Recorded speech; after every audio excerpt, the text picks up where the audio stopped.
my name is Sarah. Welcome to the It is a Sarah podcast. Today it is Monday, September 8, 2025, and in this episode I want to share my handwerk perikelen. That's the Dutch word for my creative adventures. I'm coming to you from the Netherlands, so excuse my Dutchy English. I love to knit, I love to crochet, and I love to talk, so that's the perfect combination for making this podcast. I make my episodes in Dutch and in English, so be sure you pick the right one. Okay, today I'm wearing my Sundae Swirl tank.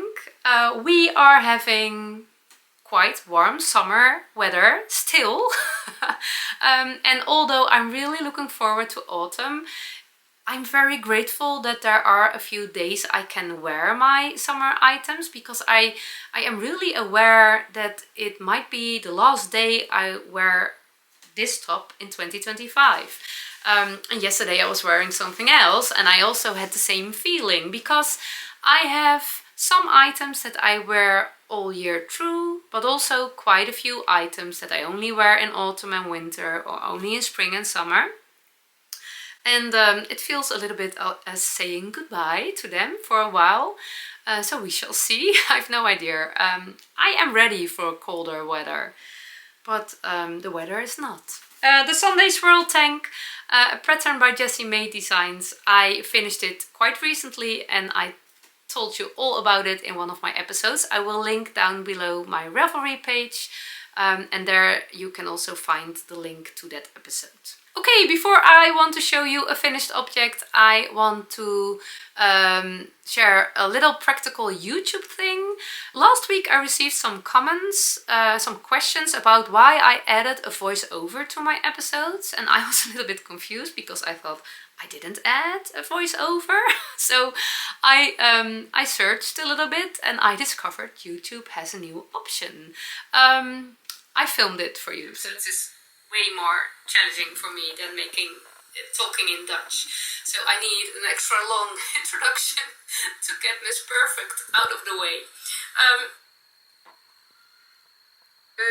Mais je dis toujours que je vous dis que je vais vous partager mon chasseur particulier qui est un mot néerlandais pour les aventures astucieuses.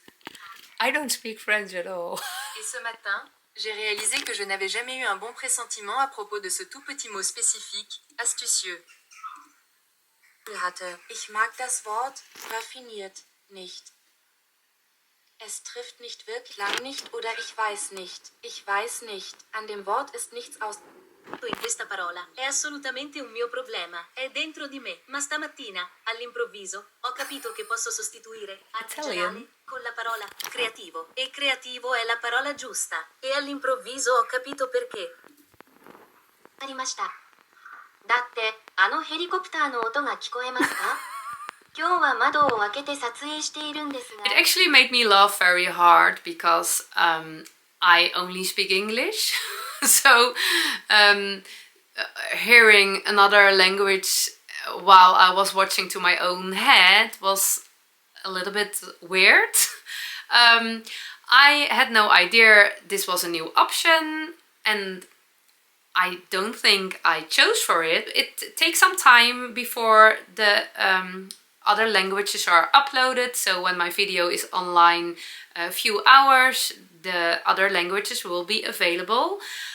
I don't know what to do with them. I can delete them. I don't know if that's really necessary. Maybe there are people. I can't really imagine it's nice to listen to a computer voice. I don't like that, but I don't know. Maybe if you don't speak English but you do want to hear what I say, you can hear me talking. No, not me. You can hear someone talking and saying my words in all the different languages. It also was in my Dutch video. There was added an English language, and the English language was much better than my own. But it was not my voice, so yeah, no Sarah sauce. So I won't change it for now.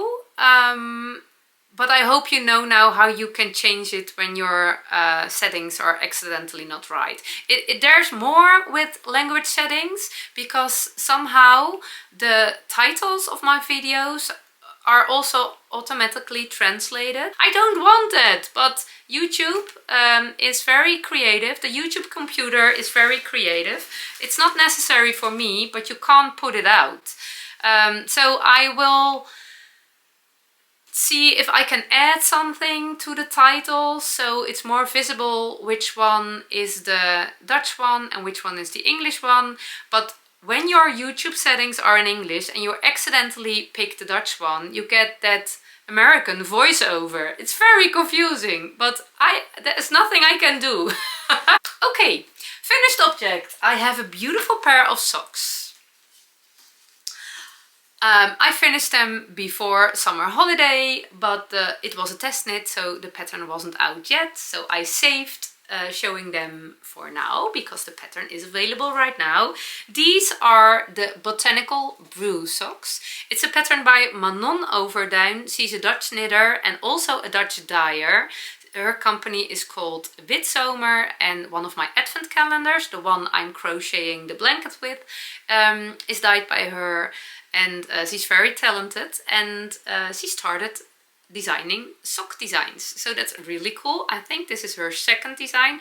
Her designs are in English, so they are also interesting for you if you like them. So let me start with the yarn.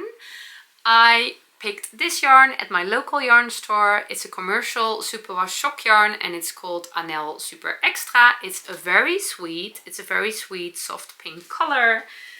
They are not for me. I applied for the test knit and then she already had enough knitters for my size.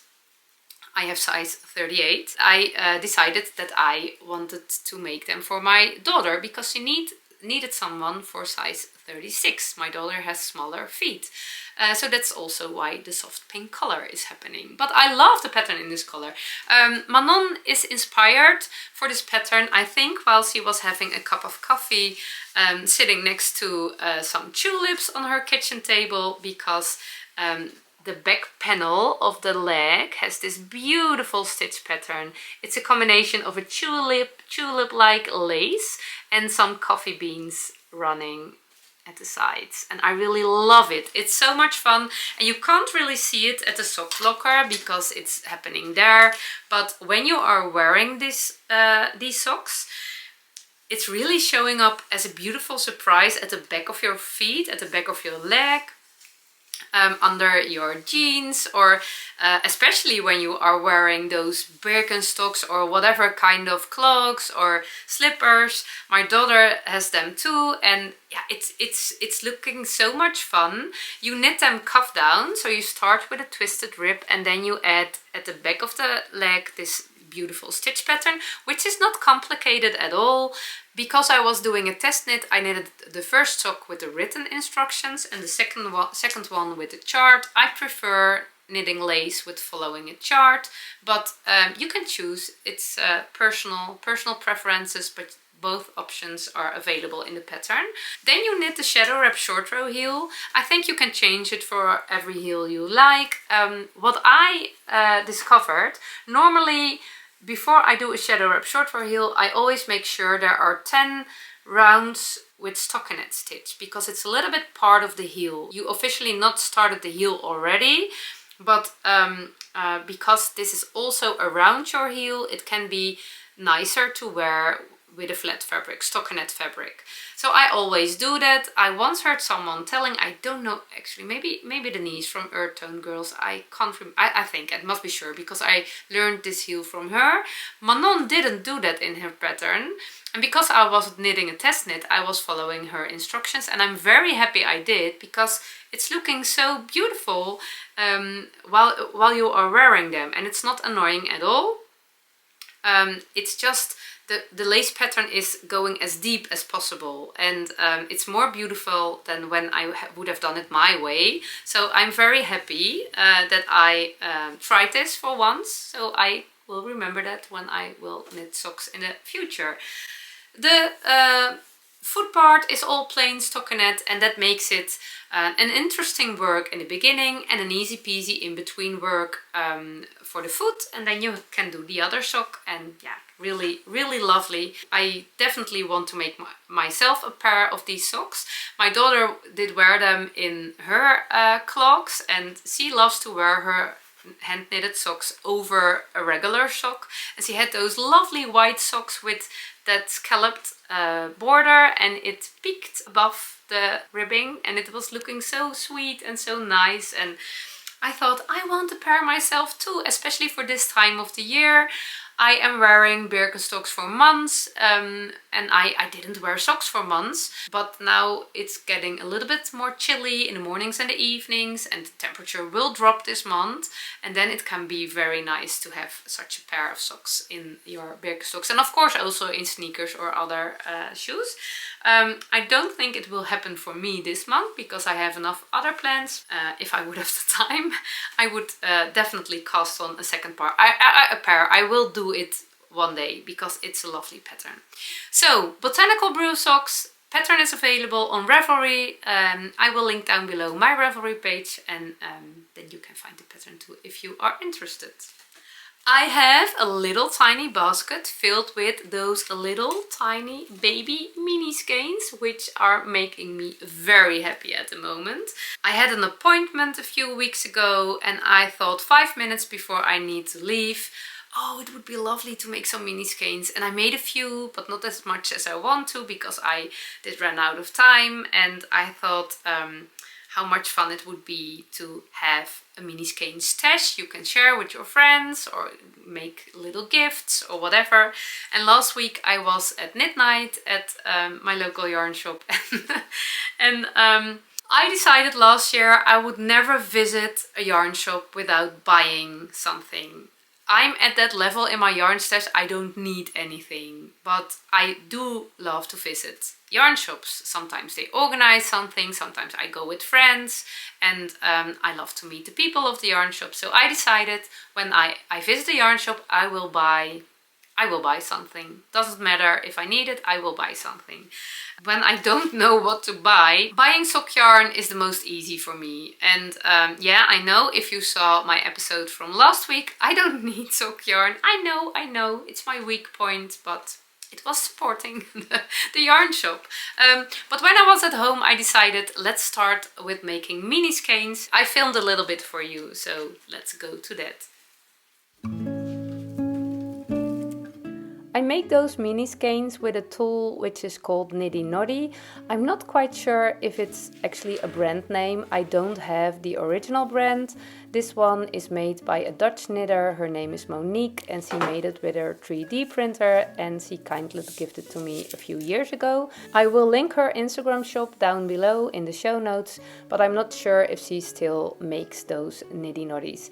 If you searched on the internet, you can find a lot of them, also wooden ones, which are really lovely. I needed some practice time, but finally making those mini skeins became a very relaxing and satisfying activity. I will love making a few every now and then, filling my basket, so I will have a mini skein stock in the future.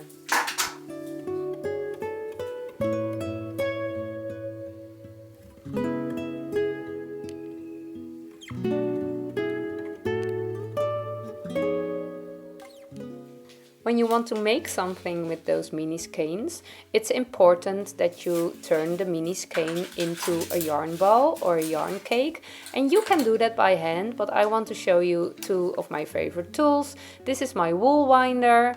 I own it for quite some years now. I don't really love the look, I don't really love plastic things, and also not purple and white, but it's very functional. I know there are wooden ones, but they are very expensive. This one is not, and it's doing what it's supposed to do for quite some years now.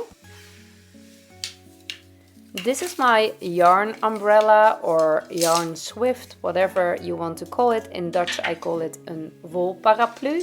And together with my Woolwinder I turn my skeins into yarn cakes. You put your skein around the yarn umbrella. Oh, okay, first you need to untangle your skein.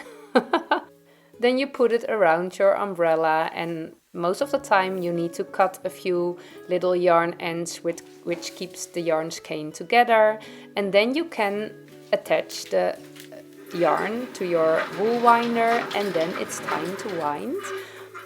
This way you turn your yarn skein into a little yarn cake which you can work with. In last week's episode I told you I received many questions about sock knitting, and I thought it would be fun to make one episode all about sock knitting, how I knit socks. I don't know all you can know about sock knitting. I noticed it was not possible for me to put it all in one episode, so I decided for coming episodes to tell you a little bit every now and then about sock knitting. So last week I showed my sock yarn stash, and today I want to show you my 3 favorite sock knitting needles at this moment. Okay. When you want to knit socks, you need sock knitting needles, and there are many options. I think it can be quite a challenge to find the sock needles which suits you best, especially when you are a beginner sock knitter. How do you know what your preferences are when you start a new technique? You don't know. So I thought it might help to tell which needles I use. I think it's the best to start with the needles that are resonating with you the most, but be sure you do some research if you want to, so you know all the options. I don't show all the options because I don't own all the different sock knitting needles. I only show you a few ways. When I started knitting socks, I started on DPNs. I had 5 of these. That was absolutely not my way. I got confused with all the needles and it was not nice in my hands, so DPNs were not my go-to sock knitting. I don't know how it would be right now, maybe if I would practice it, but I don't feel the desire to knit socks on DPN, so I never tried again. I discovered the magic loop way, and that way resonated with me because you have your sock on one needle with a cable. That was better for me than have it on different needles with the DPNs. So I bought sock needles. I started sock knitting on 2.25mm needles, but I'm a very loose knitter. So after a few years I went down a needle size and now I knit my socks on 2mm needles. This is a Chowgu needle with 13 centimeter needle points and a 100 centimeter cable. It are fixed needles. I must confess, when I started magic loop knitting, the long cable was very helpful because you have quite some space. When you knit magic loop, you pull one needle out and you knit all those stitches. I won't show, there are a lot of tutorials on the internet, but you have some space and it works pretty good for me. I prefer the 80 centimeter cables right now, but when you, for example, want to knit 2 socks at the same time, a 100 centimeter cable can be very helpful. Quite recently, the shop owner of my local yarn shop showed me another way, which is quite similar, but with different sizes. This is also the magic loop way, but 10 centimeter needles and a 35 centimeter cable. These are interchangeable, so I can switch them for other size needles. I was very curious how my hands would think about this way of knitting, but I really love it because there is a little less cable to pull through your stitches and also some smaller needles. You can do it a little bit quicker and it feels nice and easy in my hands, so I really love this one. And I have one other option. So many people were telling me knitting on shorties was so much fun and so efficient. So I wanted to try that. My shorties and I, we have a complicated relationship. It was not love at first sight. The reason why it could be very efficient to knit your small circumferences on shorties is because you don't have to pull your cable through. There's only a small cable and you can just knit on and on and on. And you also don't have the leather you can have with magic loop knitting, because you need to pull your needle through the stitches on 2 points. You can have a little bit of visible leather. In this stitch pattern it's not really visible, but I think in this sock you can see what I mean. I don't really mind leathers. There are some tricks to avoid leathers. I never deep dived in it because Miss Perfect hasn't discovered a leather yet, I guess. These are 5 centimeter needle points, also interchangeable, so I can change them. You can buy them in a set or as singles, and then they come together with their 8 centimeter big brother or sister. I have a 15 centimeter cable. When I started knitting on shorties continental, my hands were not really happy, and they still are not. I can knit continental, but I don't like the way I must hold it. When I knit on longer needle tips, I love to have the needle in my hand, and also I love to feel it in my left hand. So I love that there's something I can feel in my hands. And when I knit continental on my shorties, I miss that feeling because there is nothing to hold in your hands, and you are more with your fingertips working. And yeah, my hands, they don't feel relaxed while knitting. And I practiced a lot because sometimes you just need to practice to automize a new technique or a new way of knitting. So I did practice a lot, but it didn't get better. And then I discovered that when I knit English style with the yarn at the right, it feels much better to my hands.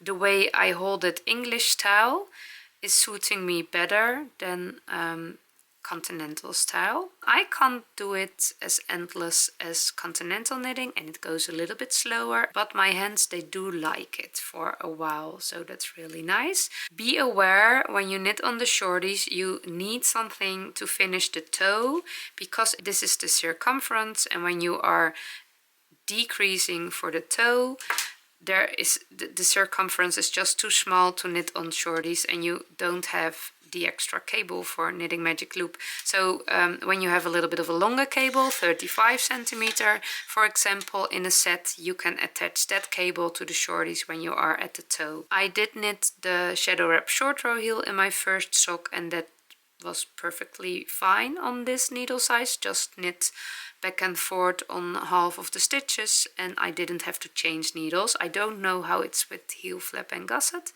I think the picking up stitches might be a problem, so maybe when you are knitting heel flap and gusset, you need an extra needle too for that heel. So 3 different ways. Magic loop is my favorite. I think this way is my favorite at the moment, but it's okay that they are all a little bit different. I like that too. In the show notes, I shared all the links to the specific needle points and cables I showed you on the website of ChiaoGoo. I bought all the needles and cables myself. I'm not sponsored by ChiaoGoo. I wish I was. That would be fun. And there's also a part on the website where you can search for selling points. A lot of knitting shops, a lot of yarn shops are selling ChiaoGoo needles. And of course you have different brands, but I think ChiaoGoo is my favorite brand, needle brand at the moment. Okay, yeah. I am busy working on my Lowrider cardigan. I won't deep dive in it right now. I am working on a video in which I will share all the details about this lovely cardigan when it's finished. I am knitting actually right now. It is a crochet pattern. It's a 100% crochet pattern from Claudine Powell from the Iron Lamp, but I'm changing the ribbing into a knitted ribbing because I love that, and I accidentally found this lovely edge, and I will tell you all about it when it's finished. So I only need to complete the bottom ribbing, and then I need to pick up stitches all around, and then it's finished. So maybe it will be happening next week. It will be happening this week, and I can show you next week. That would be fun. I also am busy with slaying my dragons. I shared in last week's episode that slaying dragons, check that one if you have no idea what I'm talking about. Slaying dragons is September is the perfect month for slaying your dragons, and I picked 3 creative dragons I want to battle with this month. I want to reorganize my works in progress, all the things that are happening on my needle. I haven't done anything for that yet. I also want to reorganize my yarn stash, and I made quite some good progress because it was so overwhelming. I didn't know where to start and I wanted to measure, but I got an error in my head, and then I asked my husband to help me and he did, and it was very, very helpful. And now I know where to start, but I also want to make a little video about that. So I will tell you all the details. I will show you how I will reorganize my yarn stash, but I didn't start. I am only preparing at the moment.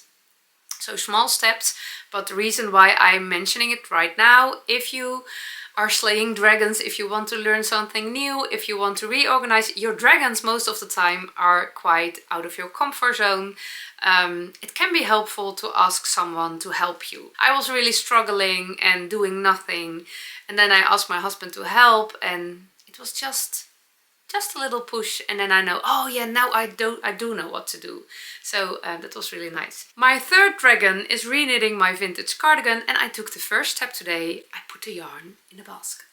It's a very important step. It is Rauma Vams. I never knitted with it before. It smells sheepy. I never knitted with Rauma Vams before, but I can't wait. It's a little bit too warm outside yet to really love a non-superwash yarn, but it will happen very soon. First step is taken, and yeah, dragon, here I will come.